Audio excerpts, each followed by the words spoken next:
다음에는 삼육중독심리재활연구소 원소희 소장으로부터 발제가 있으시겠습니다.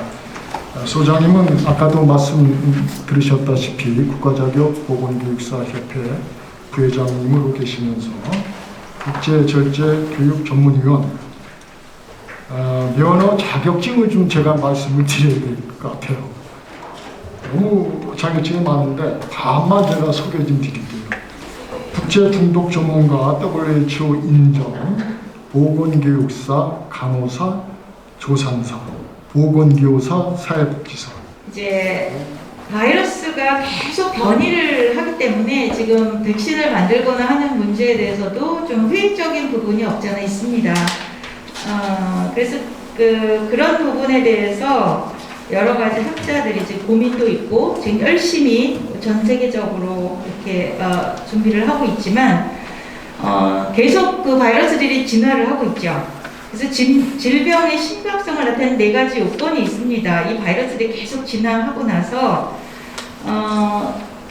지금 보면은 질병의 심각성, 그래서 치사율, 그러니까 사람이 얼마나 많이 이제 걸린 후에 죽느냐 이런 거죠. 그 다음에 전염성이 빨리 얼마큼 빨리 전염하나. 그러면 감염 후의 증상까지 기간. 근데 이때는 무증상 감염까지 포함해서 이게 발현되고 나서 이제 사르스 같은 경우는 증상이 난 후에 이제 전염성이 있기 때문에 그때 격리하거나 해서 이게 굉장히 쉬웠어요. 그러나 지금 코로나 바이러스 같은 경우에는 무증상으로 이게 감염이 된다고 그렇게 돼서 아무튼 한 1년 동안 우리 온 세계가 우왕좌왕하고 막 허둥대고 하는 1년을 보내면서 이제야 겨우 코비드 19에 대해서 조금 알아가는 시기에 이르러서 아직 다 알지는 못합니다. 지금 그 밑에 표를 보시면 전염병 질병의 심각성 비교가 있습니다. 그동안 에볼라 굉장히 치명적입니다. SARS, 에이즈 다 치명적이고 에이즈는 7,600만 명이 지금 한 40년 됐는데 그렇게 걸린 이후에 한 3,300만이 죽은 것으로 사망한 것으로 그렇게 나와있는 아주 치명적이고 그래서 지금 이 표를 보면 이제 빈 공간들이 있죠. 이 4가지가 다 딱 맞아 떨어졌을 때 아주 치명적인 것이 되는데 아직까지 위주독감 같은 경우는 신속하게 전염되고 막 백신도 힘들고 하지만 치사율이 높지 않다. 이렇기 때문에 이 표를 보면 아직까지는 그래도 우리는 안전한 그런 범주에 있는데 앞으로 이 바이러스들이 계속 진화를 한다면 어떻게 될지 아무도 모르는 겁니다. 지금 코로나가 처음에 치사율이 높다고 우리 엄청 걱정을 했는데 사실은 솔직히 제가 이 시간에 이런 말씀을 드려야 되는지 모르지만 치사율은 그렇지 높지 않은 것으로 지금 보고는 있습니다. 그리고 신속한 전염성도 우리가 뭐 마스크를 한다든지 이런 것들 처음에는 마스크를 하지 않아도 된다 해야 된다 막 이런 것 때문에 우왕좌왕했는데 마스크로 어느 정도 되고 또 손소독이라든지 이런 부분들 때문에 지금 많이 어느 정도 코비드에 대한 정보들을 가지고 있습니다. 지금 이 코비드 19에 대해서 조금 더 살펴보면은 코와 입을 통해서 들어온다는 걸 여러분 다 아시죠? 폐 조직에 침투해서 이런 것들 많이 들으셨기 때문에 그 부분은 넘어가고 코로나 바이러스 종류는 지구상에 수천 종이 됩니다. 그리고 이제 포유류가 숙주로 해서 점점 이제 숙주가 되는데 그런 작용이 조금만 어떤 모든 것들이 딱 맞아 떨어져서 됐을 때 굉장한 전염력과 치명적인 것을 발전할 그런 잠재적인 가능성을 항상 가지고 있어요. 그래서 지금 이 시간에도 어디서 무슨 바이러스가 어떻게 준비를 하고 있는지 지금 아무도 모릅니다. 그래서 뭔가가 딱 맞아 떨어졌을 때 전 세계를 위협하는 그런 바이러스가 지금 코비드 19보다도 더 위험한 바이러스가 등장할 것이라고 학자들은 이야기를 하고 있습니다. 19년도 우한에서 한 코로나 바이러스 질병 이름이 코비드 19입니다. 그리고 이 코비드 19을 발병하게 하는 바이러스 이름은 SARS-CoV-2 그것을 이제 막 이렇게 혼돈하는 분들이 있어서 제가 정리를 해봤고요. 여기 코비드 19에 관한 사실 9가지 사실 보면은 지금 여러분 다 아시는 사실 있죠. 근데 처음에는 이것들을 잘 몰라서 이 정보를 몰라서 우왕좌왕하고 막 그렇게 했던 거죠. 그래서 이게 지금 올해 사이언티픽 아메리칸에서 나온 그 정리를 해서 나온 거를 요약해서 실었습니다. 계절에 관계 있겠다 하고 했는데 지금 4계절 지나 보니까 그것이 문제가 아니라 인간의 행동이나 여러 가지 양상들 이런 것들이다. 마스크 굉장히 중요하고 인종과 상관이 없다고 이건 뭐냐면 미국에서 흑인들이 굉장히 많이 그 발병률이 높았다 그래서 그 인종 흑인들이 많이 걸린다 이런 이야기를 좀 조심스럽게 이야기를 한 적이 있었어요. 그러나 그것이 아니라 종사하는 직종 또 그 여러 가지 여건들이 그렇게 걸릴 수밖에 없는 상황이었다. 그리고 특별히 병원과의 그런 혜택 보건을 하는 접근성이나 이런 것들 여러 가지를 종합해서 그렇게 됐지 인종하고는 상관이 없다 이렇게 결론을 내렸습니다. 나머지는 넘어가도록 하고요. 지금 코로나 바이러스와의 전쟁 우리 안에서 무슨 일이 있는지 간단하게 지금 뭐 시간을 많이 들여서 할 수는 없기 때문에 보면은 바이러스가 침입하면은 우리 몸에 면역 반응이 있습니다. 처음에 바이러스는 우리 비말로 코와 입으로 통해서 들어오죠. 그러면 폐에 있는 세포로 침입을 합니다. 이때 세포 안으로 이 코로나 그 왕관처럼 되죠. 그게 딱 세포에 달라붙어서 이렇게 슬쩍 이렇게 빨려 들어가듯이 세포에 들어가요. 이때 요 시간이 10분입니다. 10분 안에 세포 안으로 들어가게 돼요. 그 다음에 세포 안에서 그 리보솜이라는 단백질 합성하는 이렇게 조그만 아주 소 조직인데 거기에 들어가서 복제를 시작합니다. 자기의 RNA 단백질을 복제를 하기 시작하는데 그게 완전히 그 세포를 꽉 차게 되면 세포를 터치고 나와서 탁 쏟아져 나오게 됩니다. 이때까지 걸리는 시간이 10시간밖에 안 됩니다. 그래서 그렇게 나온 모든 그 작은 세포들, 다시 만들어진 복제 세포들이 다시 퍼지고 옆에 있는 모든 폐를 잠식을 해서 결국은 이제 호흡 곤란이 되고 이렇게 돼서 죽게 되는데 면역 체계 방어 조치를 보면 들어오자마자 제일 먼저 일하는 것이 인터페론 단백질을 분비하면서 이제 세포를 보호합니다. 그렇게 하는 게 한 3일 정도, 0에서 3일 정도 걸리고 그 이후에 본격적인 전쟁이 시작되는데 그게 6일에서 11일 정도 되면서 몸에서 면역 반응들이 일어나는 거죠. 그래서 T세포, B세포 이래서 항체 항원 반응 이렇게 하는 모든 아주 대대적인 전쟁이 우리 몸속의 면역 체계하고 일어나는데 중요한 것은 이때 우리 몸의 면역 체계가 얼마나 강하냐 아니면 약하냐에 따라서 우리 몸이 어느 쪽으로 가느냐 완전히 코로나에 점령이 돼서 죽음까지 가느냐 아니면 무사히 회복이 돼서 항체를 형성하게 되느냐가 이 시기에 결정이 됩니다. 그렇게 전쟁을 치르고 남은 바이러스들이 이제 반격을 시작합니다. 근데 여러분 이 바이러스는요 세포가 너무너무 작은데 그 세포의 몇백 분의 1이에요. 여러분 상상이 가십니까? 그런데 그 세포 그 바이러스가 이 꼭 무슨 뇌를 아주 지능적으로 이렇게 하는 것처럼 이 면역 체계를 방해하고 뭐 단백질 못 만들게 하고 여러 작용들을 아주 지능적으로 해요. 특별히 지금 보시면 제가 그림을 넘기지를 않았었는데요. 책에 있으니까. 그 다음에 지금 여기 약의 목표가 여러 가지가 있는데 이게 누가 할 일이냐면 우리 몸의 이뮤 시스템에서 할 수 있는 일들인데 못하기 때문에 이 약들을 개발하고 백신을 만들고 하는 거예요. 우리 몸의 이뮤 시스템이 정말 강한, 정말 국방력이 강하면 이런 코비드 19이 아니라 어떤 것이 들어와도 우리가 이길 거예요. 아까 그 면역 반응했을 때처럼 거기에서 다 잡아먹고 다 처리를 하고 하면 우리 몸에 항체가 생겨서 그 다음에 다시 그 바이러스가 들어왔을 때 아주 넉넉하게 이길 수 있는 그 힘을 이제 면역력이 생기는 거죠. 그런데 이제 약해서 우리가 이기지 못하면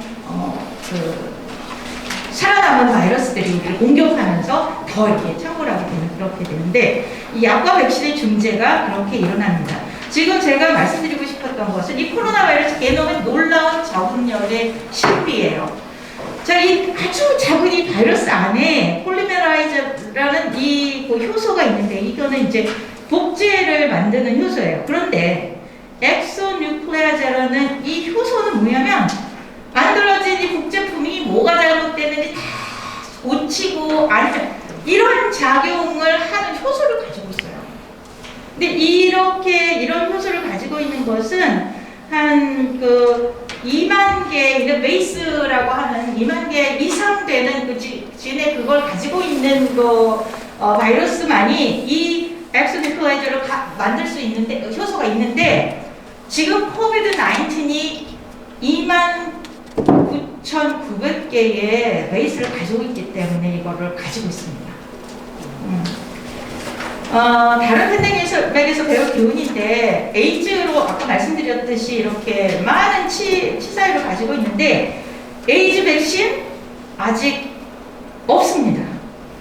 그리고 에이즈는 암 치료처럼 칵테일이라는 용어를 쓰는데 칵테일이란 말은 명확한 치료제가 없다는 얘기예요. 그래서 약을 이것저것 다 이렇게 해서 쓰는 건데 지금 코비드 19도 그런 식으로 가야 한다는 거고 자, 이 3번이 중요한데 사람의 행동은 크게 변하지 않는다. 이게 에이즈에 나온 이야기인데 이제 에이즈에 감염된 남편이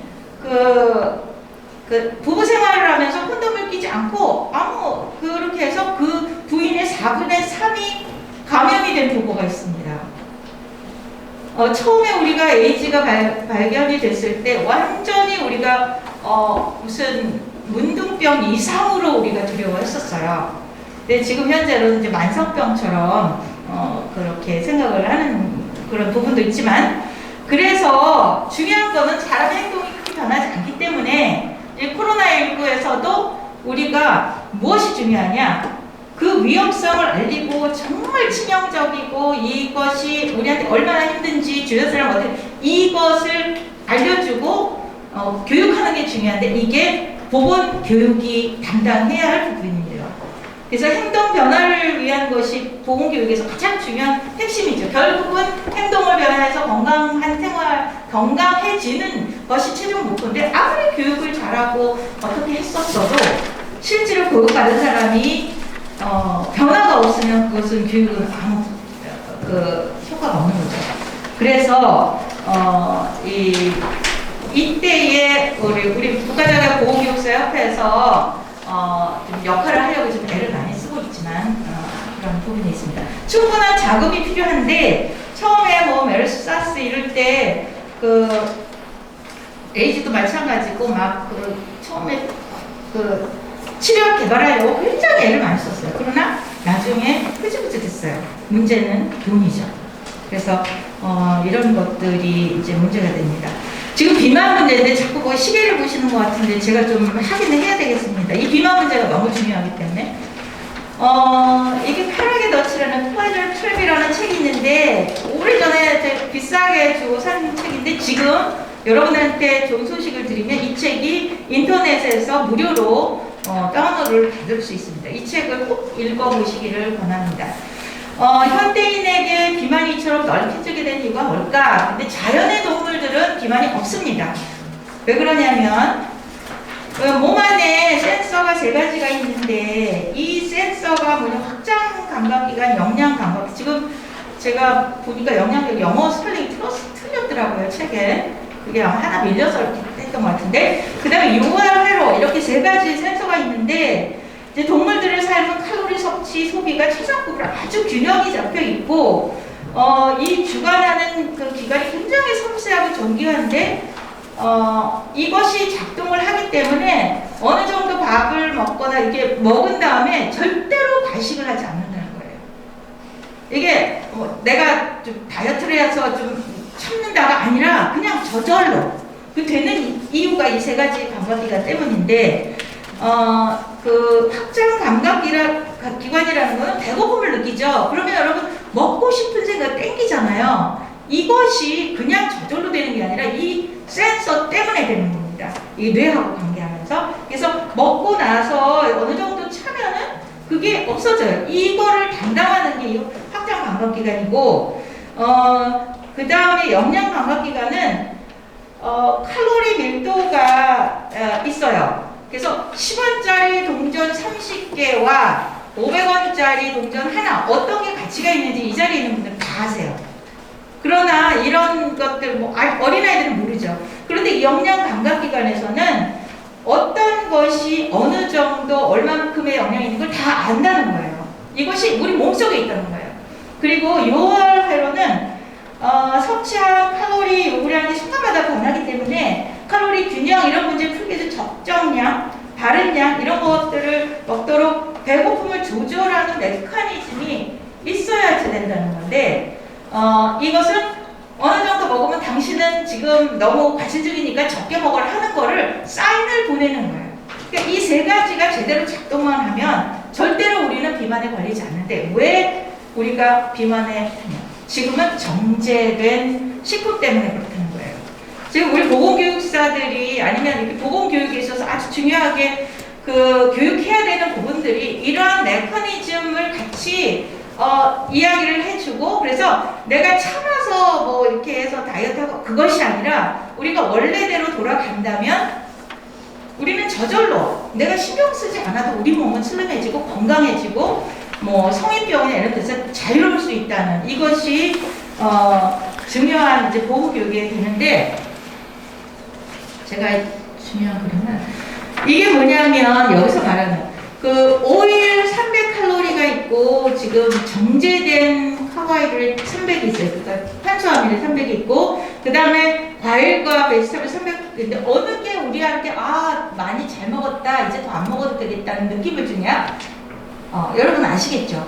근데 이거는 그냥 포만감이라는 거 우리 그냥 느낌으로 속이는 것이 아니라 실제로 우리 몸에서 그렇게 계산이 되고 아주 정밀하게 아주 기적적인 그 계산을 다 통해서 우리 몸을 조절한다는 거예요. 저 밑에 보면은 한 컵 아이스크림하고 25개의 조리된 그 캐럿이 있습니다. 그리고 아이스크림 한 컵하고 10개의 사과, 아이스크림 한 컵하고 여러 가지 샐러드, 콘 이런 거 다 한 컵까지 많이 먹는 건데 아이스크림을 먹으면 배가 차지 않아서 더 먹고 싶은 거죠. 이런 그 기전 때문에 비만이 오는 겁니다. 이걸 보면 저쪽 그 왼쪽에 보면은요, 왼쪽 그 세로 보면은 과도한 지방 축적이에요. 그래서 적게 쌓이고 점점 높게 쌓이고, 그 다음에 이 가로줄을 보면은 그 음식 내 인공적으로 축적된 칼로리가 적고 막 이렇게 라인이 됩니다. 그런데 중요한 거는 그 오른쪽의 세로 라인이 뭐냐면 우리가 타고난 유전자예요. 비만 유전자를 타고난 사람이 있고 보통 유전자 타고난 사람이 있고 마른 체 이거는 변할 수가 없어요. 그러나 자연 상태에서 셀룰로즈를 많이 먹고 하는 그런 사람들은 아무리 비만 유전자를 타고났어도 살이 찌지 않는다. 건강하게 유지한다. 그래서 지인하고 상관없이 원래대로의 그 자연식으로 돌아간다면 우리는 그 건강하게 슬림하게 지낼 수 있다. 왜 제가 이 비만 문제를 하느냐? 비만이 코로나하고 관계됩니다. 이 비만이 문제가 돼서 지금 그 미국인들의 40%가 비만입니다. 절반가량이. 이번에 많은 사람들이 죽은 그 사망한 이유 중에 하나도 이 부분을 학자들이 지금 너무나 많은 보고를 통해서 이야기를 하고 있어요. 지금 계속 사인이 오기 때문에 제가 객관적인 게 몇 가지만 말씀. 그래서 그 응급실에 아주 젊은 사업자가 왔어요. 아내도 있고 자식도 있고. 그런데 와서 조금 있다가 호흡 너무 가쁘다고 하고 조금 있다가 2주간에 죽었어요. 그 이유를 그 주치의는 비만 때문이다. 비만은 이 호흡기계, 그 코로나 호흡기계 질환이잖아요. 이것을 악화시키는 여러 가지 메커니즘을 가지고 있어요. 제가 조금 자세하게 그 내용들을 다 실험해 봤습니다. 처음엔 빽빽하게 했다가 좀 줄여놓은 건데 시간이 그래서 어쨌든 이 비만이 너무나 큰 문제이기 때문에 우리가 이 비만 문제를 해결할 수 있는 그런 것을 이 코로나하고 연관을 지어서 생각을 해야 되고, 그 다음에 또 하나 우리 면역력을 증강하기 위해서는 자연식으로 돌아가야 된다. 이 책을 아까 프렌즈 트랩을 쓴 그분은요, 그 진화론자이신데 우리 몸에 그런 것들이 디자인됐다는 표현을 쓰셨어요.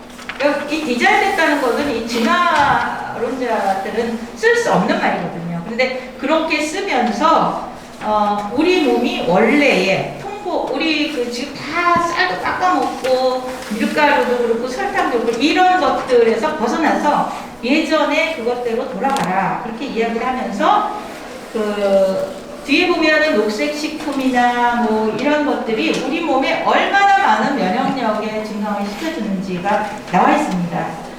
여러분이 그 내용을 참고를 하시고요.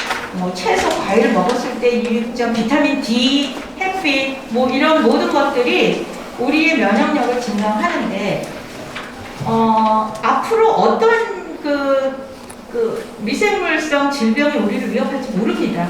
만약에 공기로 전염되는 바이러스가 이제 발명이 된다, 이제 발견이 된다 하면은요, 그때는 너무 치명적으로 될 거예요. 이런 모든 것을 이길 수 있는 길은요, 백신도 아니고 치료약 개발, 거기에 의지할 수 없어요. 그거를 믿을 수 있는 그런 게 좀 희박합니다. 그러나 우리 몸의 면역력을 증강한다면 우리 몸에 어떠한 질병이 오더라도 우리는 그것을 이길 수 있는 군대를 우리 몸속에 가지고 있어요.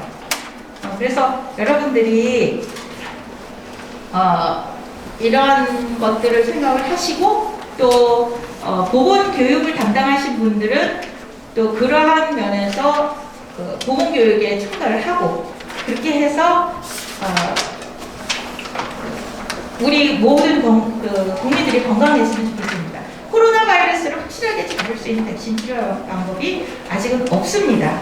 앞으로 더욱 진화된 강력한 바이러스가 인류를 위협할 것으로 학자들은 이야기하고 있는데, 희망적인 메시지는 우리 몸의 면역력, 우리 몸의 군대를 잘 강하게 만들어 놓으면 우리 몸에서 이겨버리면은 건강하게 지낼 수 있다. 그래서 면역력을 강화시키는 방법, 뉴스타트라는 프로그램이 있습니다. 그 다음에 비만은 심각한 현대사회 문제입니다. 제가 잠깐 이야기했지만 지금 너무나 심각한 질병으로 봅니다. 예전에는 그렇지 않았는데, 그래서 다양한 보건교육 접근이 필요하고 포스트 코로나 시대의 보건교육에 반드시 포함되어야 될 내용이 이 비만에 관한 내용입니다. 그리고 국민의 삶의 질 향상을 위한 건강 증진을 목표로 해서 보건교육사와 같은 보건 전문 인력을 통한 계속적인 건강 보건교육이 정책적으로 이루어져야만 하겠다는 것이 오늘 제가 말씀드리고 싶은